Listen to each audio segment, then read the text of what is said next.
weekly. We'll tell a story about how somebody was fishing in Euharlee Creek and they heard a shot and they were run off by these sisters.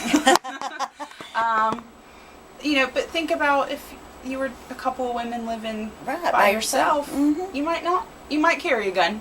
In the 1960s, about 200 people lived in Euharlee. Today, we've got almost 5,000, and it still seems quiet and empty. So you can imagine they needed to protect themselves. Right. And so, people come and they say that they would carry around single barrel shotguns. They carry around a Colt. I'm not a gun expert. Colt 45, is that a thing? Okay, I'm getting a yes. Carry those in their aprons, things like that.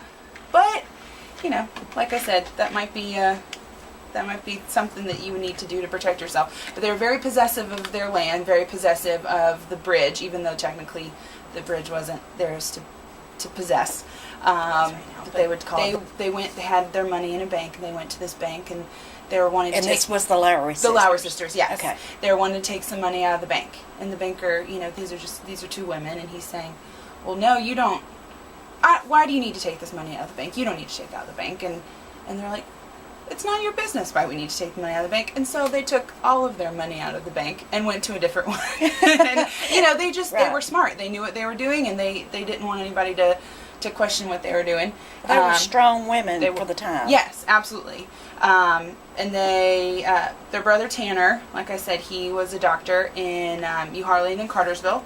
He was married to a nurse. And most of the family, their parents, who had already passed away, were buried in Euharlee Presbyterian Cemetery. Okay. Well, Tanner apparently bought this, Dr. Lowry, I'll call him, he bought this plot at Oak Hill Cemetery. And he didn't really get along with his family, and he apparently didn't get along with a lot of people. So he didn't want to be buried with them. So he didn't. So he was buried in this plot by himself, in the middle of the plot. Nobody else was buried. And they, when they buried him there, they said, well, he didn't want to be around people when he was alive, so he probably doesn't be around people when he's dead. Well, then his sisters were like, well, the rest of the family's buried in the Euharlee Presbyterian Church.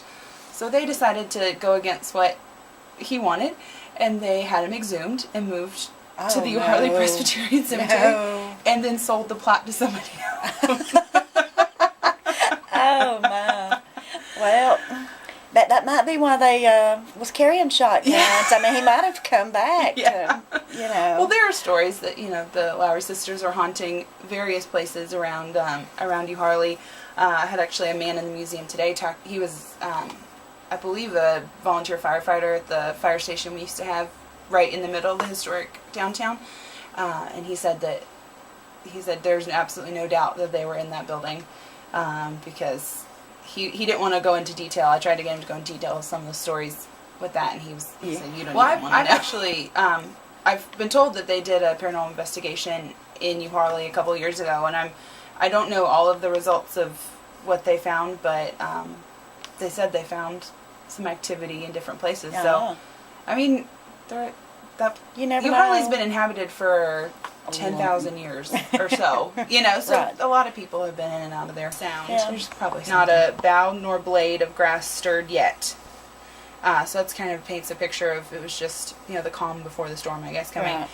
But this tornado came from Alabama. 4 people were killed near the church, and many were seriously injured. Livestock, barns, property just decimated, and most of the 4 dead people were actually children, which is really sad. Yes. Both Oak Grove and Macedonia churches were completely destroyed, among many other properties. In different parts of Bartow County, more people died. It was just 4, right by the church. This was extremely traumatic to a lot of people in the area. And it was actually interesting. There was a different tornado. It wasn't the same tornado that hit the Macedonia church, because there were just that many tornadoes coming through that night. We see that all the time here. Yeah. Yeah. It's scary. It is. And apparently debris was scattered for miles, throughout the county. They found, and they were able to identify it because, there was debris from the church. So this is just, 5 months later. 5 months later. This church has already been rebuilt and is ready to be rededicated. So former Reverend Simmons, who gave the sermon at this dedication, just a few months later. And he talked about how 175 loads of mountain rocks were donated. And 10-year-old Lamar Wade, at the time, who's father of one of our board members, Joan Wade Carroll, remembered people driving up all over with wagon loads of rocks. An African-American man physically built this church. And member Frank Jolly, Jeannie Jolly Certain's father, said that he was extremely impressed watching this man build this church, because he could just look at a rock, look at the wall, and put it exactly where it needed to go, and had it just all fit together perfectly. And so, because they couldn't necessarily afford to pay for building materials, they just asked for people to pick up rocks from around, so you might hear people talk about this rock church. This Oak Grove used to be a wooden church destroyed by the tornado. Right. And instead of rebuilding a wooden church, it's the same shape, same footprint as the building that was there before, but they used rocks. That it was free. People just brought them. They took their time and effort and brought them to the church. They donated 80 barrels of cement, or 80 barrels of cement was donated to them, 35 loads of sand, and the church building is actually 48 feet long, 32 feet wide, and the ceiling it says 10.5 feet tall. The cost for this church, aside from the free labor, was about $788, which that money was raised to actually pay for the work that, the things that they couldn't just have donated. But, the pulpit, wood that they did need to use to build these things, these were all donated by the community, and not just by people in Euharlee.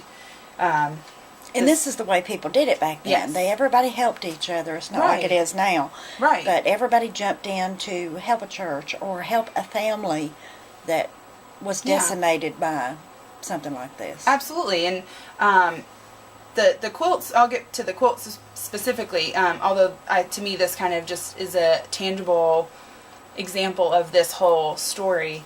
Rena Jolly, she raised $300 from making these quilts and other, small fundraisers, seemingly small fundraisers. And so this quilt is hanging up on the wall in the museum, and you can actually see each square was purchased or, sponsored by somebody or a group of people. And so they took the time and they hand-stitched these people's names. So there was only one quilt made? There are two quilts. There are two quilts made. They hand-stitched all these names. So if you've ever done any stitching, you know that is not an easy feat. Actually, the quilt wasn't completed until 1935, even though it was paid for in 1932, because it took so long to do this.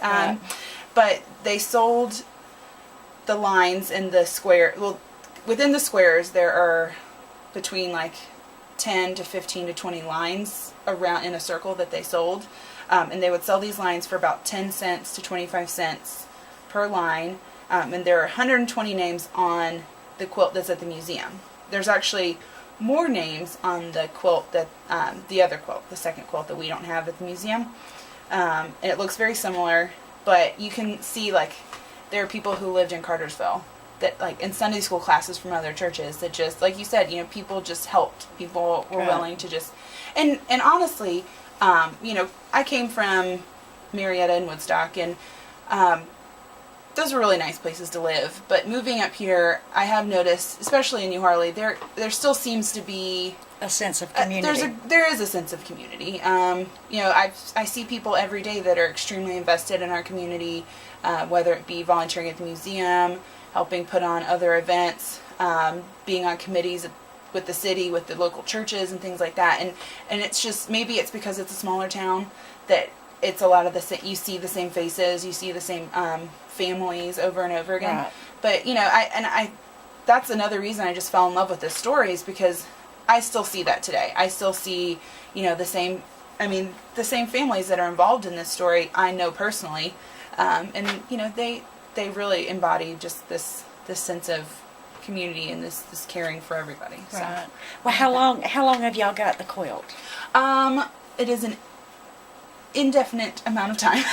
Okay. So yeah, come out and see it, and it should be there for quite a. And do quite you a still while. have the big pot with its own little, Oh or yeah, own little Militia house? Courthouse. Oh yeah, which is one of the oldest and last remaining militia courthouses in the state, and it's just a small little building. You really wouldn't notice what it was when you're passing by, unless you know that's what it is. But it's still got the benches in there, and it's a great building. And that's where the Justice of the Peace for the militia district. We were Militia District 851. Mm-hmm. That's where they would hold court. Justice of the Peace was responsible for pretty much everything. From marriages to having to hold the granary. For those of you who've never been in there. It is actually two buildings put together. It's located right across from our mill ruins, because in its last life it was a warehouse to store grain coming from the mill.